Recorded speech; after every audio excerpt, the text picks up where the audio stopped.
Good morning students. हम कल प्रेमचंद के फटे जूते में भाग 1 पढ़ा था। हमने पढ़ा था कि प्रेमचंद जो है फ़ोटो खिंचाने के लिए अपने वास्तविक ज़िंदगी को छुपाना नहीं चाहते, अपनी बाहरी दिखावा की ओर ध्यान नहीं देते। वो जिस स्थिति में है वैसे ही स्थिति में फ़ोटो खिंचा रहे हैं, लेकिन लेखक जो हैं हरिशंकर पारसाई इसको देख करके अपने मन में उनके मन को आत्मग्लानि होती है कि हम लोग जो है जूते होने के बाद भी अपनी बाहरी दिखावा को अधिक ध्यान देते हैं। और चूँकि प्रेमचंद के भी जूते फटे हैं जो कि बाहर से उंगली दिखाई देता है, हमारा जूता ही फटा है लेकिन बाहर से नहीं अंदर से फटा है। प्रेमचंद जी का पैर सुरक्षित है लेकिन उनके पैर के बाहर अंगूठा दिखता है, जूते के बाहर अंगूठा दिखता है, पर हमारा जो जूता है वो नीचे से फटा है, अंगूठा नहीं दिखता लेकिन दर्द ज़्यादा होता है, लहूलुहान भी हो जाता है पैर। अब यहाँ पे बात ये है कि प्रेमचंद जी जो हैं पर्दे में अपने आप को नहीं रखते, अर्थात अपनी वास्तविक ज़िंदगी को किसी के सामने छुपाते नहीं। और लेखक कहते हैं कि हम लोग अपनी ज़िंदगी को पर्दे में रखते हैं, वास्तविक ज़िंदगी को छुपाते हैं। इसके आगे हम पढ़ेंगे, तुम फटा जूता बड़े ठाठ से पहने हो। हरिशंकर पारसाई जी कहते हैं लेखक को कि तुम फटा जूता बड़े ठाठ से पहने हो, मैं ऐसे नहीं पहन सकता। कहता है फ़ोटो तो ज़िंदगी भर इस तरह नहीं खिंचाऊं, चाहे कोई जीवनी बिना फ़ोटो के ही छाप दे।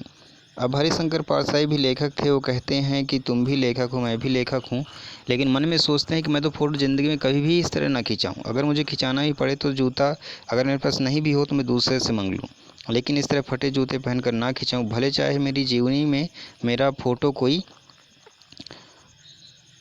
बिना फ़ोटो का ही छाप दे।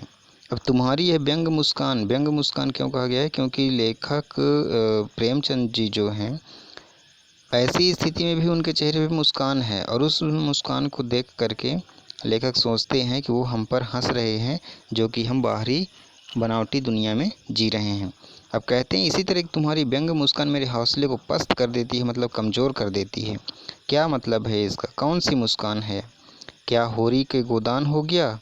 अब यहाँ पे होरी जो है गोदान पाठ जो कि प्रेमचंद जी ने लिखा है, गोदान उपन्यास, उसमें का प्रमुख पात्र है होरी। तो कहता है क्या होरी का गोदान हो गया? क्या पूस की रात, और पूस की रात भी कहानी है, नील गए हल्कू का खेत चर गई? क्या सुजान भगत का लड़का मर गया क्योंकि डॉक्टर क्लब छोड़कर नहीं आ सकते? नहीं, मुझे लगता है माधो औरत के कफन के चंदे की शराब पी गया। यहाँ कफन जो है, कफन जो कहानी है उसमें उसकी औरत मर जाती है माधो की, लेकिन कफन लाने के पैसे वो इकट्ठा कर पाता है और कफन ना लाके उसकी शराब पी जाता है। तो इस बात को यहाँ पे जिक्र किया गया है। कुछ नहीं मालूम, शायद माधो औरत के कफन के चंदे की शराब पी गया, वही मुस्कान मालूम होती है। शायद इसीलिए तुम हंस रहे हो कि तुम्हारी लेख में अनेक तरह के ऐसे व्यंग्यात्मक भरे पंक्ति हैं, व्यंग्यात्मक भरे प्रसंग हैं, शायद इसलिए तुम्हारे चेहरे पे मुस्कान है। मैं ये सब नहीं जानता कि मुस्कान क्यों है, लेकिन शायद यही वजह होगी। आगे लेखक कहता है कि मैं तुम्हारा जूता फिर देखता हूँ कैसे फट गया। यह मेरी जनता के लेखक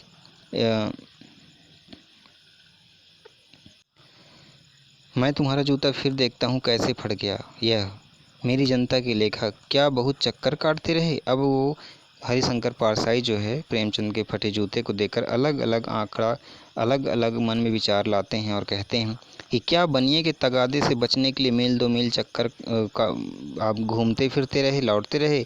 इसका तात्पर्य यह है कि जब कोई व्यक्ति किसी से उधार लेता है तो जब सामने वह व्यक्ति दिखाई देता है तो वह उसके सामने से ना गुजर के ऐसे किनारे से गुजरता है ताकि वो सामने आकर के हमसे पैसा ना मांग ले। शायद ऐसा हुआ होगा। फिर कहता है कि चक्कर लगाने से जूता फटता नहीं है साहब, घिस जाता है। कुंभन दास का जूता भी फतेहपुर सीकरी जाने आने में घिस गया था, उसे बड़ा पछतावा हुआ। उसने कहा आवत जात पहनैया घिस गई, बिसर गयो हरिनाम, अर्थात हे भगवान मैं आपको भूल गया क्योंकि मेरे आते जाते तो पैर का जूता ही घिस गया। फिर आगे यहाँ कहता है लेखक कि और ऐसे बुलाकर देने वालों के लिए कहा था, जिनके देखे दुख उपजत है तिनको करबो पर सलाम। अर्थात जिनके देखने पर, जिनके सामने आ जाने पर अगर मन में दुख उत्पन्न होता है तो वैसे लोगों को हम प्रणाम करेंगे। अब चलने से जूता घिसता है साहब, फटता नहीं। तुम्हारा जूता कैसे फट गया? अभी भी हरिशंकर पारसाई के मन में ये चिंता उमड़ रही है कि प्रेमचंद जी का जूता कैसे फट गया। अगर तुमने चला भी होगा तो चलने से तो जूता घिसता है, फटता नहीं। मुझे लगता है तुम किसी सख्त चीज़ को ठोकर मारते होगे। अब यहाँ लेखक अंदाज़ा लगा रहा है कि प्रेमचंद के लिए कि शायद तुमने किसी कड़ी चीज़ को ठोकर मारा होगा अपने पैर से। कोई चीज़ जो परत पर परत सर्दियों से जम गई है, जैसे कहीं पे किसी कठोर चीज़ पर कोई वस्तु ऐसे जम जाती है तो उसको ऐसे पैर से ठोकर मार करके निकाला जाए। शायद इसीलिए ठोकर मार मार कर अपना जूता फाड़ लिया होगा। कोई टीला जो रास्ते पर खड़ा हो गया होगा, जैसे हम रास्ते चलते हैं, कोई लकड़ी खड़ा है या फिर कोई पत्थर है तो उसको हम ऐसे पैर से मारते हैं। शायद इस तरीके से प्रेमचंद का जूता फट गया होगा और उस टीले पर तुमने अपना पैर आजमाया होगा और तुम्हारा जूता फट गया। अब तुम उसे बचाकर, मतलब उस टीले को बचाकर उसके बगल से भी तो निकल सकते थे। टीलों से समझौता भी तो हो सकता था। सभी नदियाँ पहाड़ थोड़ी ही फोड़ती हैं, कोई रास्ता बदल कर घूम कर भी तो चली जाती हैं। अब यहाँ लेखक कह रहे हैं, बहुत अच्छी बात कहे हैं कि जैसे नदी जो होती है, नदी अपना धार स्वयं बना लेती है। नदी को रास्ते की ज़रूरत नहीं होती, वह अपनी रास्ता स्वयं बना लेता है। लेकिन जहाँ पे पत्थर पहाड़ हो तो वह पत्थर पहाड़ को फोड़ कर नहीं जाती, बल्कि किनारे से रास्ता बना लेती है। तो ठीक तुम भी उसी प्रकार टीले से समझौता कर सकते थे और किनारे से जा सकते थे, लेकिन तुम समझौता नहीं कर सके। क्या तुम्हारी भी वही कमजोरी थी जो होरी को ले डूबी? वही नेम धर्म वाली कमजोरी। नेम धर्म उसकी भी जंजीर थी, मगर तुम जिस तरह मुस्कुरा रहे हो उससे लगता है कि शायद नेम धर्म तुम्हारा बंधन नहीं, तुम्हारी मुक्ति थी। अब यहाँ लेखक कहते हैं कि फिर लेखक को समझ में आता है कि प्रेमचंद जी जो हैं वो वास्तविक ज़िंदगी पे विश्वास रखते हैं, दिखावे की ज़िंदगी से वह परे हैं।